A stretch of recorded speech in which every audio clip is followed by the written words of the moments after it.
बहुत सारे मंत्र हैं गुरु और शिष्य के परस्पर बात करने के, मिलने के मंत्र हैं, बहुत सारे मंत्र हैं। उपनिषद काल अर्थात महाभारत 5000 साल पहले लगभग हुई, उससे पहले 6-7 हजार साल पहले उपनिषदों के प्रारंभ में एक मंत्र बोला जाता है, प्रसिद्ध मंत्र है। आजकल बहुत सारे लोगों में भोजन से पहले वह मंत्र बोला जाता है, परंतु उस मंत्र में 5 प्रतिज्ञाएं हैं गुरु और शिष्य की परस्पर करने की। सहनाववतु सहनौ भुनक्तु सह वीर्यं करवावहै तेजस्विनावधीतमस्तु मा विद्विषावहै। इन प्रतिज्ञाओं को यदि हम समझ लेंगे, अगर हमने इन 5 प्रतिज्ञाओं को समझ लिया और आज के अध्यापक जिनको हम कहते हैं कि जो सरकारी वित्त पोषित अध्यापक है और वो अध्यापक और जो शिष्य हैं, जो विद्यार्थी हैं, वह इसको समझ लेंगे तो इस देश को विश्व गुरु की तरफ चलने से कोई रोक नहीं सकता। और विश्व गुरु का मतलब हमने किसी दूसरे देश के ऊपर राज्य नहीं करना, विश्व बंधुत्व की यहाँ पर बात है। विश्व को ही एक परिवार के रूप में हमने बनाना है मन, और उसके अंदर ये शुद्ध विद्या की ज्ञान की परंपरा को स्थापित करना है। सहनाववतु, हम दोनों एक दूसरे की रक्षा करें। गुरु शिष्य की रक्षा करे, शिष्य गुरु की रक्षा करे। गुरु शिष्य की कैसे रक्षा करेगा? अपने ज्ञान के द्वारा, मार्गदर्शन के द्वारा। शिष्य भी गुरु की रक्षा करेगा। गुरु वृद्ध होते थे गुरुकुल में, है ना, और शिष्य गुरु कैसे रक्षा करता था? अपने शरीर के द्वारा, अपने अंतःकरण आत्मबल के द्वारा गुरु की विद्या की भी रक्षा करने का संकल्प लेता था।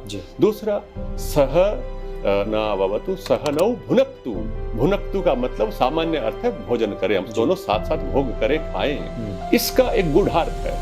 इसका गूढ़ार्थ, निहितार्थ यह है कि गुरु और शिष्य साझा करें। जो कुछ है उनके पास में, जो कुछ भी भोज्य है दोनों के पास में, वो एक दूसरे से मिला लें, एक दूसरे के साथ में बांट दें। गुरु अपने किसी ज्ञान को छिपाए ना, शिष्य भी अपने किसी मन की शंका को, संदेह को छिपाए ना, शेयर कर ले एक दूसरे को। यदि दोनों ने एक दूसरे को शेयर कर लिया तो ज्ञान का आदान प्रदान हो जाएगा। जो साइफन का सिद्धांत है ना, जल का ऊपर से नीचे तक जल जाता है, तो अगर उस जल की नली के अंदर कहीं पर थोड़ी सी भी वायु का बबल है, बुलबुला है, तो वो नहीं जा सकता। तो ये जो प्रतिज्ञाएं हैं, ये गुरु शिष्य के, गुरु के माध्यम से शिष्य तक जो ज्ञान पहुंचता है, उस ज्ञान को स्थिर करने वाली है, ज्ञान को सुचारू रूप से पहुंचाने वाली है। सह वीर्यम करवावहै, हम दोनों एक दूसरे के उत्साह को बढ़ाएं।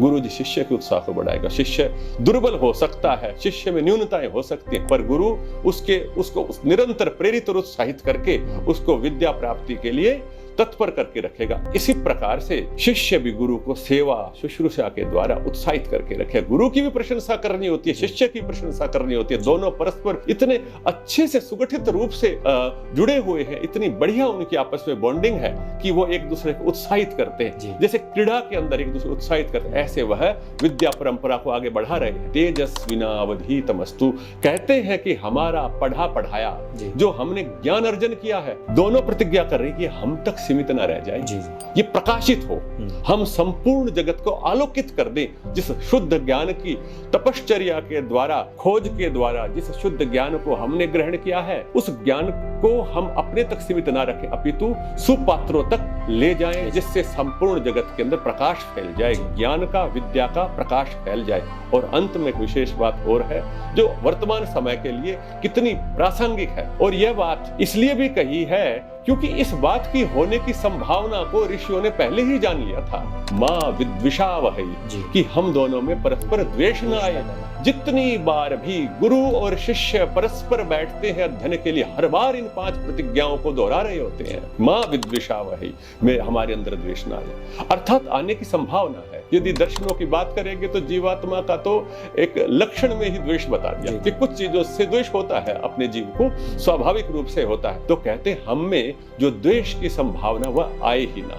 वर्तमान में भरा हुआ है, द्वेष भरा हुआ है, दोनों तरफ से भरा हुआ है। गुरु भी शिष्यों के प्रति पक्षपाती व्यवहार करता है और शिष्य